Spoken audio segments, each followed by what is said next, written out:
Oi, gente, graça e paz, tudo bem? Espero que sim. É terrível e gigantesco a quantidade de pessoas que têm caído da graça diariamente e que estão em sofrimentos gigantescos.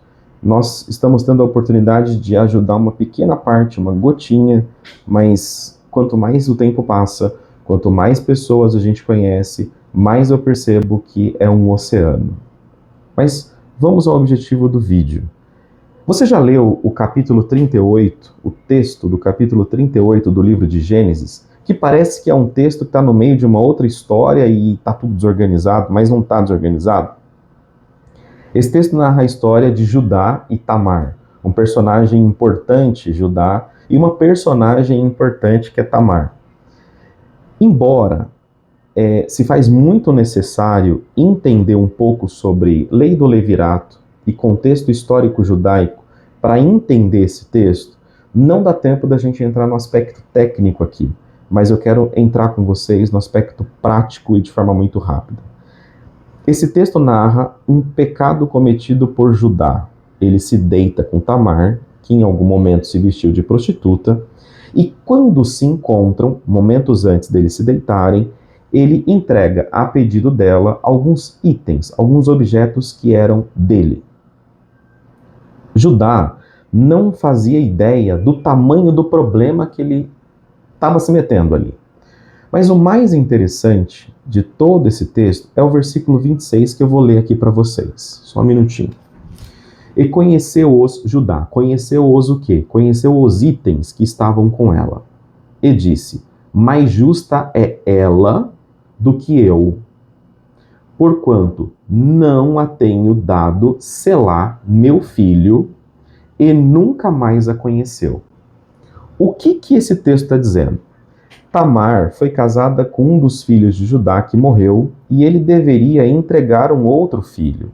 E ele não entregou esse outro filho porque ele achava que a portadora da maldição para a casa dele tinha sido Tamar.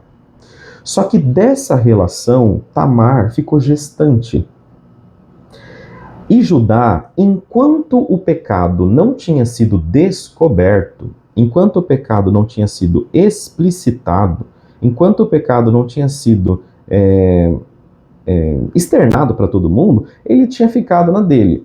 Quando Tamar perguntou, mas de quem são esses objetos aqui? E ele reconheceu que era dele, ele vai e confessa o pecado dele, e aí nós acabamos de ler, e ele diz o seguinte, ela é mais justa do que eu.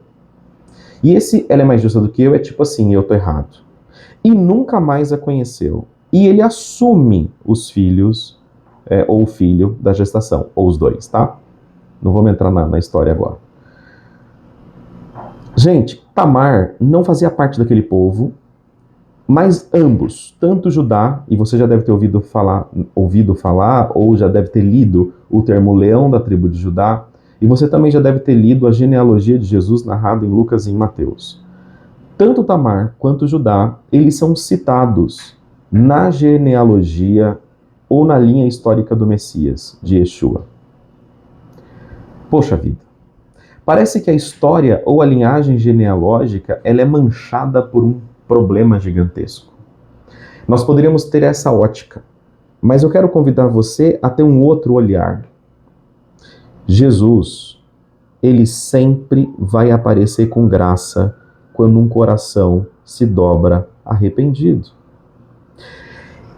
E o porquê que eu falei sobre cair da graça? Eu estou com o computador aberto aqui e eu vou ler para vocês o texto que é retirado, o versículo que é retirado, o termo cair da graça. Livro de Gálatas, capítulo 5, versículo 4. Separado estáis de Cristo, vós os que vos justificais pela lei, da graça tens caído.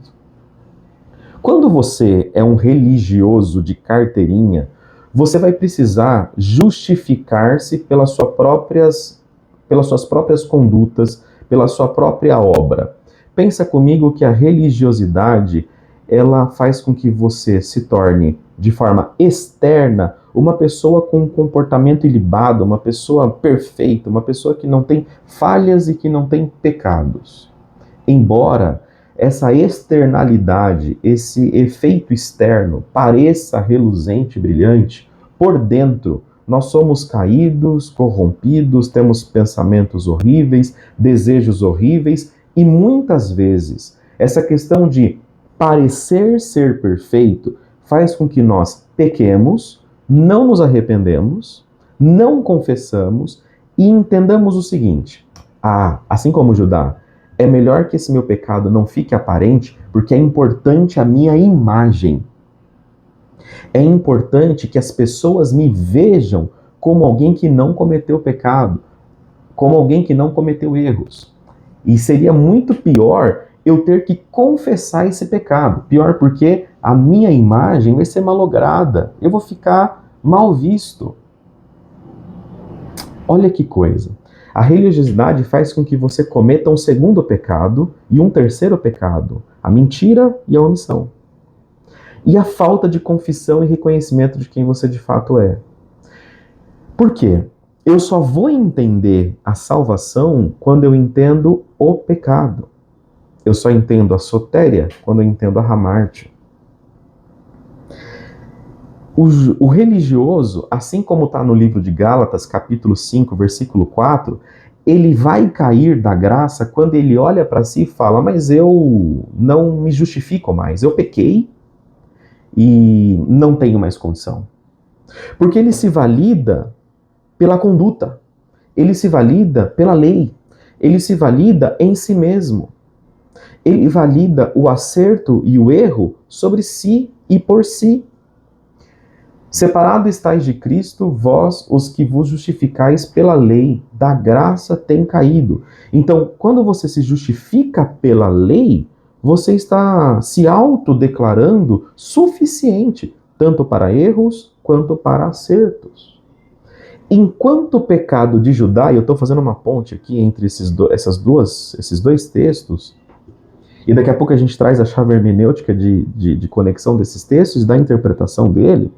Enquanto Judá, ele aparentava ser top, perfeitão, bonitão, estava tudo certo. Enquanto o pecado estava oculto, debaixo do tapete, embaixo do telhado, estava tudo bem. Quando se tornou explícito, ele tinha duas alternativas. Ou ele vai se deprimir, porque ele não conseguiu se validar em si mesmo, ou ele vai rejeitar a graça de Deus, porque ele não se valida mais, ou ele vai se arrepender, vai confessar, vai mudar de rota e vai abraçar a misericórdia do Criador. E você que hoje está me ouvindo aqui, que já procurou suicídio, já procurou morte, vive em angústia, vive em dor, seja por pecados explícitos e seja por pecado que ainda não está explícito, mas convive com dores e convive com mágoas em si mesmo, com sentimento de culpa, sobrecarregado, você caiu da graça. E você caiu da graça não porque você pecou, mas você caiu da graça porque você quer se validar pela lei e pela sua própria conduta. E você que não pecou, mas que continua se validando pela sua própria conduta, batendo no seu peito, você também caiu da graça. Então o convite, eu quero fazer nesse vídeo agora, é um convite para arrependimento. É um convite, assim como Judá disse, no versículo 26, eu vou repetir para vocês, e conheceu-os Judá, é meu esses objetos, ou são meus esses objetos. E disse: mais justa é ela do que eu, porquanto não a tenho dado o que é devido, que é selar meu filho, e nunca mais conheceu Tamar. Você pode agora continuar vivendo uma vida de sofrimento e dor, e rejeitando o favor da graça, ou mesmo que você acha que não tem pecado e está batendo no seu peito como o impecável, o homem de ferro espiritual, e você está caindo da graça por se justificar a si mesmo através das leis, ou você, nesse momento, vai aceitar o evangelho da graça e se prostrar. A religiosidade, ela é uma roupa muito bonita, que não mostra o seu verdadeiro eu. E quando eu falo que religiosidade é uma roupa muito bonita, que não mostra o seu verdadeiro eu, não significa que você vai sair se expondo agora e mostrando para todo mundo os seus desejos mais absurdos. Não é isso. Quando você conhece o Evangelho, quando você conhece a Cristo, você reconhece o seu verdadeiro eu. Você não vai sair demonstrando. Você vai ter obras boas por ter sido salvo. Não fará boas obras para ser salvo.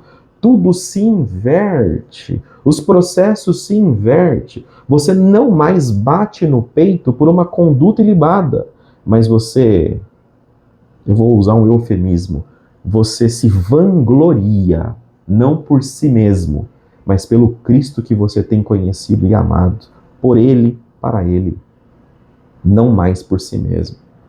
A gente entende o Evangelho e a graça quando nós compreendemos que não é mais pela força do meu braço, nem os meus acertos e nem os meus erros.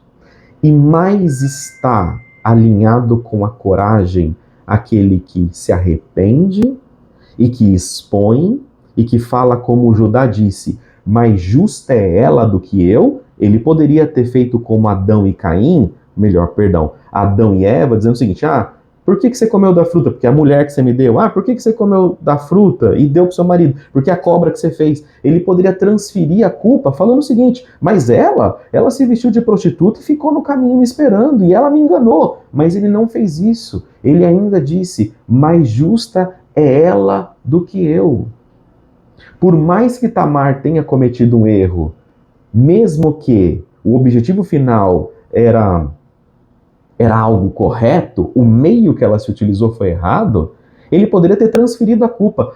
Mas Deus, meu irmão, minha irmã, meu querido, meu amigo, ele ama um coração arrependido que assume culpa, que assume responsabilidade. Ele ama isso. Então, assuma a sua responsabilidade. Obviamente que existem muitas igrejas que não têm a capacidade de absorver confissão. Tem muitos casais que não têm capacidade de absorver a confissão, mas no mínimo para Deus, confesse os seus pecados e não caia da graça. Creia genuinamente no poder salvífico e no poder do perdão do Evangelho. E à medida que você se aproxima disso, não significa que você vai ter prazer no pecado. Há uma máxima hoje em dia que diz o seguinte, essas galera que está conhecendo o Evangelho agora, está tornando o pecado comum, agora pode tudo. Significa que essa pessoa que acha isso não sabe nada, e a pessoa que diz isso também não conheceu nada. Eu garanto para vocês, eu te faço um convite a conhecer Jesus, e quando você conhecer o Evangelho, você vai ficar mais apaixonado por ele. E estando apaixonado, eu estou usando um termo paixão aqui figurativo. Quanto mais amando a Cristo você estiver, amando a sua palavra você estiver, você não vai fugir do pecado pelo medo do inferno, mas por amor a Deus, por amor à sua graça, por amor ao seu Evangelho. Não caia nessa máxima que alguns estão dizendo por aí, ao conhecer o Evangelho agora pode tudo. Significa que essa pessoa não conheceu nada. Leia esse texto, Gênesis 38. Assuste-se também, se assuste com essa história de Judá e Tamar, mas se alegre com o arrependimento no versículo 26. Lembrando de outros também, Jó, Pedro, o ladrão da cruz e tantos outros. Deus abençoe a sua vida. E em breve eu vou fazer um post lá no Instagram da Lexi, exatamente sobre essa história, só que com um texto falando a respeito. Fiquem com Deus.